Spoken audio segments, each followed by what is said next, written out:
Ryan, kumusta na ba ang sitwasyon sa Maynila sa mga oras na ito?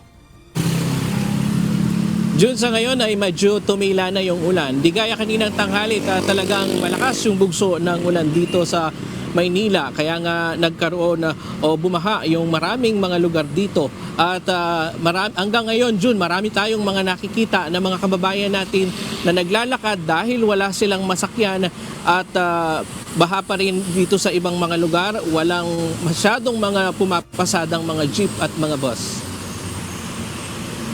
Alas 9 pa lang ng umaga ay umabot na sa gutter deep ang tubig sa Espanya, Manila.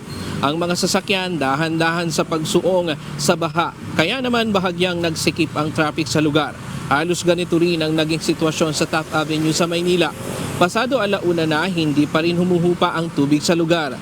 Halos mag-zero visibility naman ang southbound lane ng Skyway Stage 3 mula Araneta Avenue hanggang Buendia Exit dahil sa lakas ng bugso ng ulan. Pati mga maliliit na kalsada sa Malate, baha na rin. Umabot rin sa may gutter ang tubig sa Leverisa Corner Quirino Avenue bandang alauna ng hapon. Ngayong hapon, nag-deploy ng libreng sakay truck ang lokal na pamahalaan ng Maynila para sa mga stranded na pasahero sa kahabaan ng Taft Avenue. Namamahagi rin ng libreng doxycycline ang mga health center sa lungsod sa mga hindi maiwasang lumusong sa baha.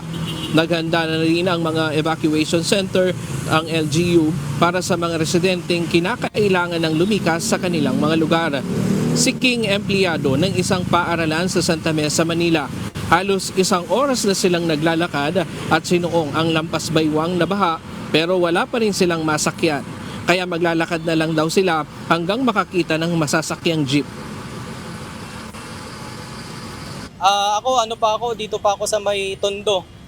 Tondo pa ako na uwi. Paano yan? Lalakarin nyo lang o paano? Yun yung balak namin maglakad hanggang Quiapo kasi kita naman, ang hirap din sumakay eh. Sobrang hirap. Sinijam alas 2 pa ng tanghali naglalakad, inabot na ng alas 4, wala pa rin siyang masakyan. So, nilusong niyo ba? Oo, pupunta dito kasi wala nang choice kasi uwi ako ng rekto. Oo. Ngayon walang masakyan.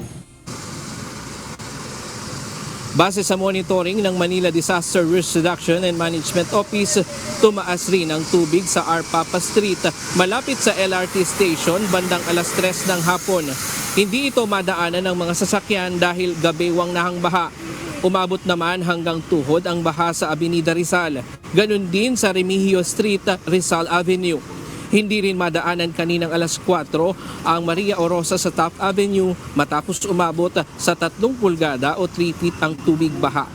At hanggang ngayon dito sa may kahabaan ng Espanya Boulevard, June, dito sa aking likuran, hindi pa rin makadaan yung mga maliliit na sasakyan. Tanging nakakadaan lang dito yung mga bus, mga truck at yung mga SUV na matatangkad gaya ng mga pick-up. Mayroon ding mga ilan-ilan na mga motor na nakikipagsapalaran pero pagdating dito sa dulo ay tinutulak na lang yung kanilang motor.